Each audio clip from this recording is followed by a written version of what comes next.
Okay, guys, we have a new lecture today, and this is going to be on uh,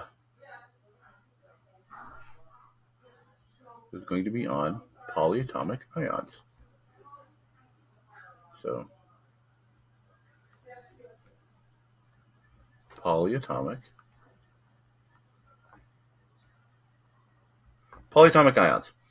All right, and everything we've done so far has been a monatomic ion, and so now we need to talk about ions that are made out of more than one atom. Right. So these are ions made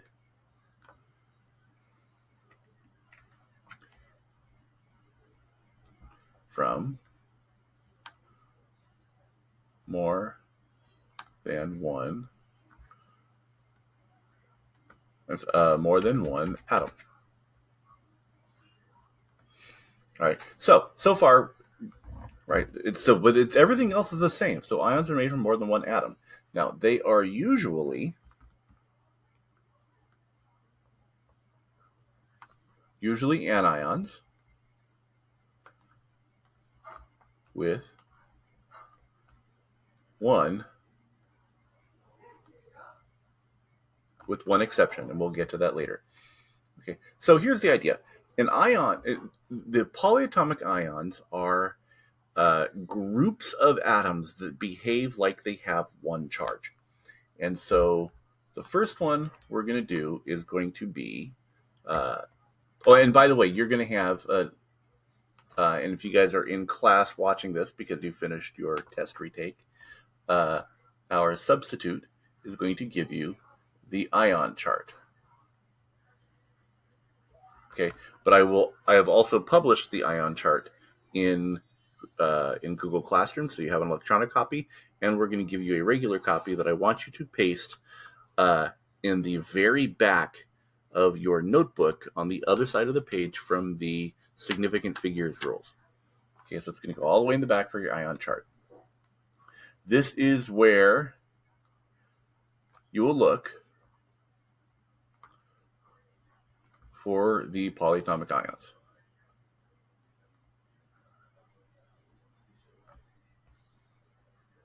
Okay, you do not have to memorize these polyatomic ions, but you need to be able to recognize when you see a polyatomic ion. And when you see a polyatomic ion, the way you can tell is that they have suffixes. Okay. They have the suffixes that, if you remember this in the other lecture, I mentioned it to you. They end in ate usually, okay, or ite. They're almost always ate or ite. There are a couple of exceptions, but when you see this, this is usually what this is what's going to direct you to look for the polyatomic ion on the ion chart. Okay, but they still do have the root, and so they'll have a root of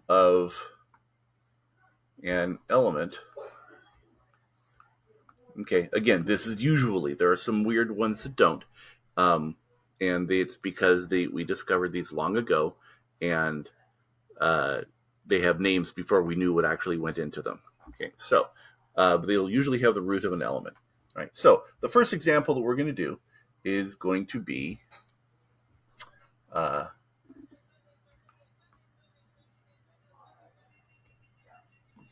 The first example that we're going to do is going to be well, actually, to find it. So we're going to look for carbonate first. Okay, so you're going to go look at your ion chart. Okay, and you're going to see carbonate. Okay, and you should find. Okay, and this will be in the the minus 2 group down at the bottom, and you'll see that it is a carbon with 3 oxygens, and this whole thing carries a -2 charge. Now, this whole thing, this whole CO3, is the ion. It is the whole ion. We do not break up. Do not break up polyatomic ions. At least for right now, we do not break up polyatomic ions. They are what they are. This CO3 is a CO3. All right, so I need to erase my circle here. All right, so we use this carbonate for other compounds.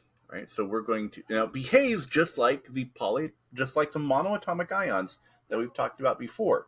So all of the rules are the same. So we're going to use, for this example, we're going to use calcium. We're going to make calcium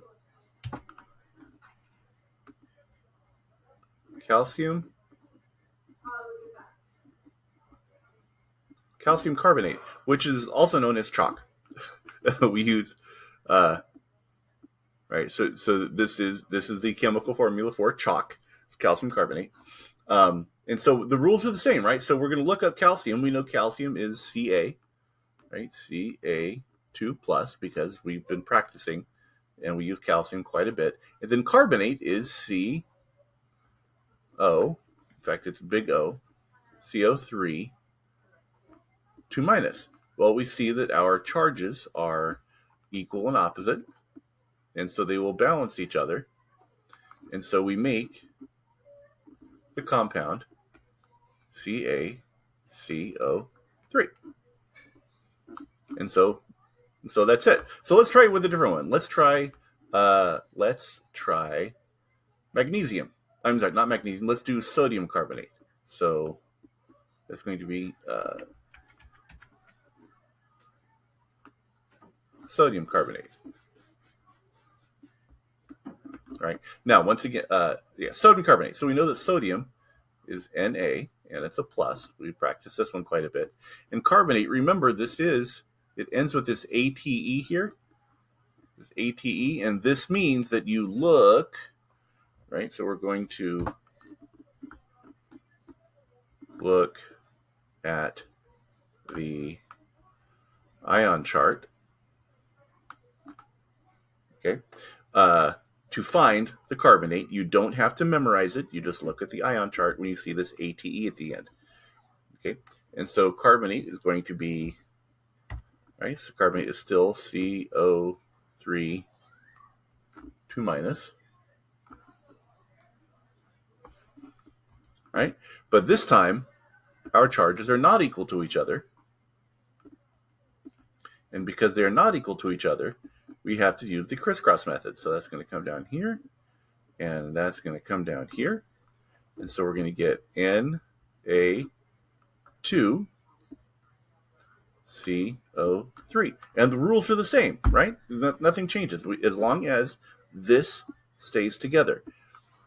Okay, the rules are the same until now. And there's a new one. So now we're going to do aluminum. Okay, and aluminum, we know that aluminum carbonate. This aluminum is going to be a little different because aluminum has our +3 charge, and carbonate is still CO3 2 minus. Well, now if we do our crisscross, where our 3 plus comes down here and our 2 comes down here, okay, so the aluminum stays the same, right? We're still, okay, we are still I'm sorry, no, not 3. This 2 comes down here, so that's going to be aluminum 2. And the 3 is going to come down here, but how do we do that with already a number there? And so here's how that works. We need to show that we need 3 of the whole thing of carbonate. So we're going to write the CO3, but then we need to have 3 of them. And to do that, we're going to write a parentheses around the carbonate. And we use parentheses when we need more than one polyatomic ion. This is when we use the parentheses. So this is CO3, 3. We treat this whole thing right here. We treat this whole... All right, so we're going to... All right, we treat this whole thing. This whole thing right. This whole CO3, okay, as one ion, as one chunk of matter right here. Everything in the parentheses is one particle. Even though it's made out of 4 atoms, it's one particle. And we need 3 sets of those to balance with the aluminum. All right, so this is still crisscross method. Okay, to get our 2 down here and our 3 down there. But this CO3, we put it in parentheses because we need 3 of them. All right. And the backwards crisscross still works, right? So if we have, right, so let's say we have, right, we'll stick with aluminum carbonate, right? So we have this Al2CO3, and this 2 will still come up here, and this 3 will come up here, and so we'll have Al3 plus and CO3 2 minus, and that still works.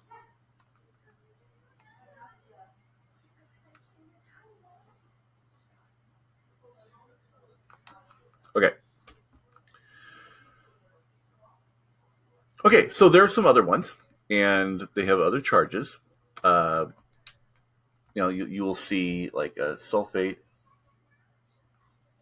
Okay, sulfate is SO, right, should be a big O, SO4. That's going to be a 2 minus. There's nitrate, which is NO3 minus.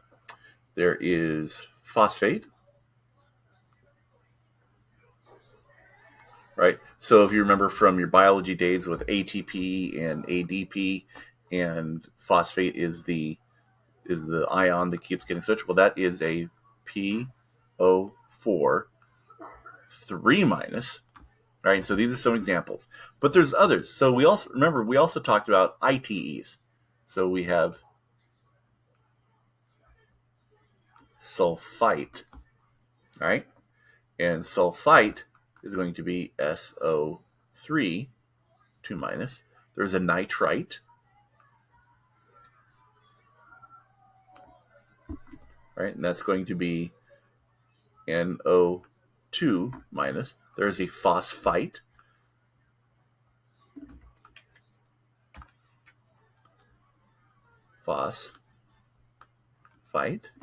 which is PO3 3 minus. Okay, and you don't have to know the rules here, but you do need to recognize that whenever there's an ATE or an ITE, these are all polyatomic ions. Okay, and you can see all of these on your ion chart. All right, so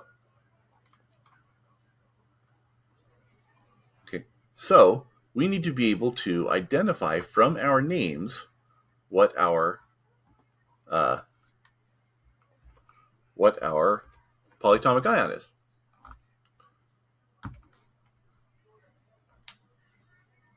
Okay, now there is the one exception, and here's our exception. Okay, our exception is ammonium.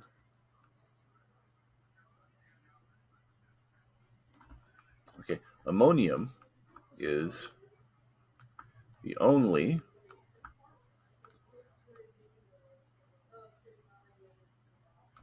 polyatomic cation, parentheses, you need to worry about. This is the only one you need to worry about. Okay, and ammonium is this. It is NH4 plus. It's a +1, but this whole thing makes a +1 charge. Okay, so ammonium will react with other things. So we're going to make our example right now that we're going to make is going to be we're going to make ammonium oxide. All right, so we have ammonium oxide. Right. Well, oxide we've done so many times. We know that this is an O2-. It's IDE, right? So we know it's monatomic. IDE, remember IDE is monatomic. Okay, but ammonium is not. Ammonium is our NH4. Okay, and so we had that example of pi, right? Yeah. And so, oh look, this is, we're going to do our crisscross, right? So we have our crisscross, which is going to be, the plus is going to come down here, and our 2 is going to come down here. And so we're going to have more than one polyatomic ion. So we have to do our parentheses, NH4, parentheses, 2,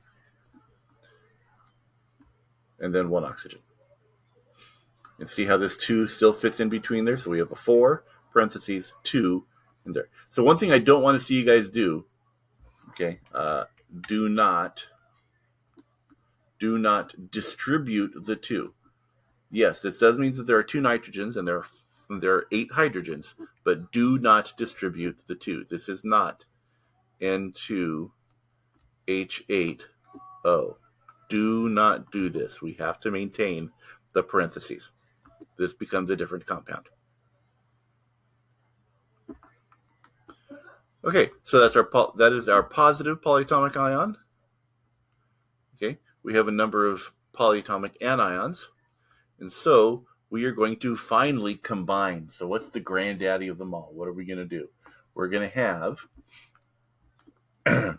we're going to do ammonium. We're going to do ammonium carbonate.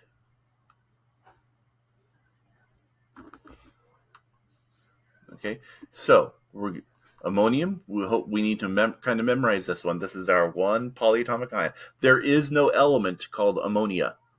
Okay, ammonia is a different compound altogether. Okay, it's related to ammonium, but there is no element, and so it's not a you won't find it on the periodic table. So we need to remember that it is this NH4. So this is NH4.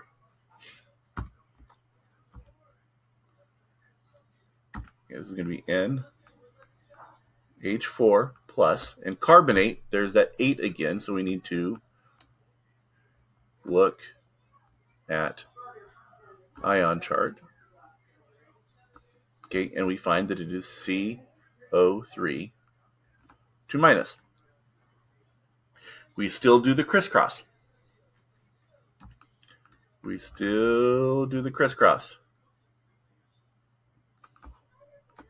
And so this tells us that we have 1 CO3 and 2 NH4s. So here we go. This is NH4, and we need 2 of them. And then we have a CO3, and that is the whole thing. And that's how we deal with our polyatomic ions. The rules are the same. We still do crisscrosses. The only new catch is that when we have more than one polyatomic ion, it's N8 polyatomic ion, we put it in parentheses, and we put how many we need outside the parentheses.